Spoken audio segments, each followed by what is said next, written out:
Hey, I'm Jonas. I'm the creator and founder of Matestack. In this video, I will show you how to create a reactive Twitter clone in pure Ruby.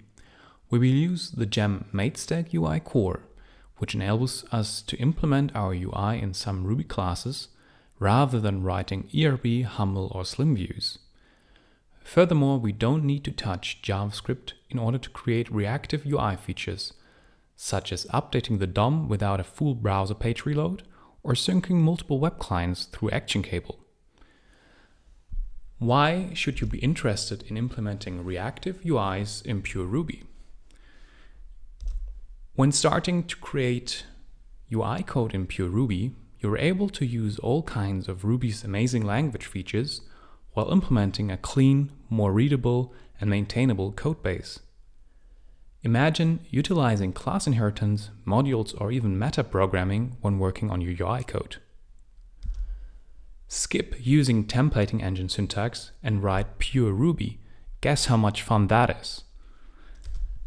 Just like Hotwire, Matestack worked the last 2 years on enabling you to reduce the amount of required JavaScript in order to build modern reactive web UIs. Matestack's main goal is create a single application managing the full stack from database to a reactive UI in pure Ruby and thus drastically reduce the complexity of building reactive web applications. Before we start, let's have a look at what we will build in this video.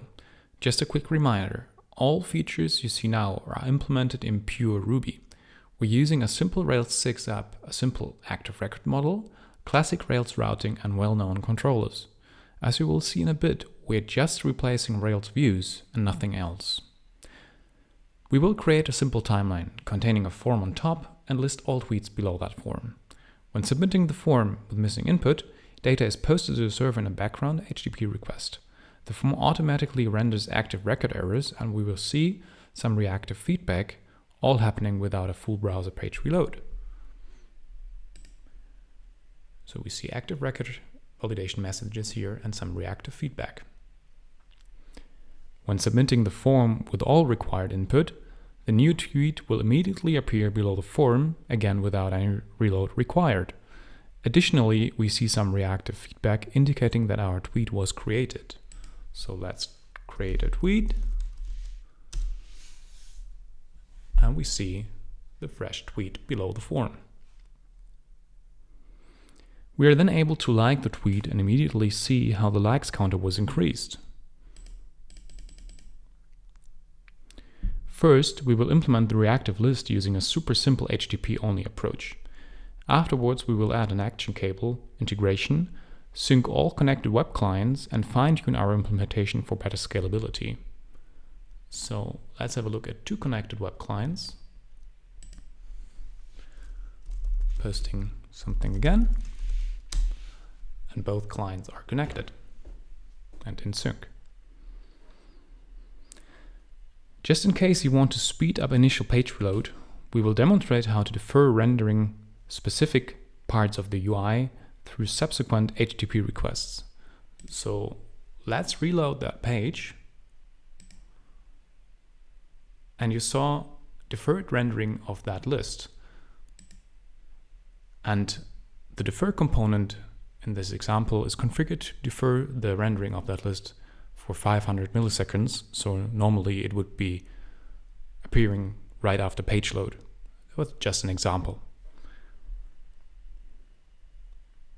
And just because it's so easy, we will add an inline edit feature, enabling editing the tweets without reloading or navigating to any other page.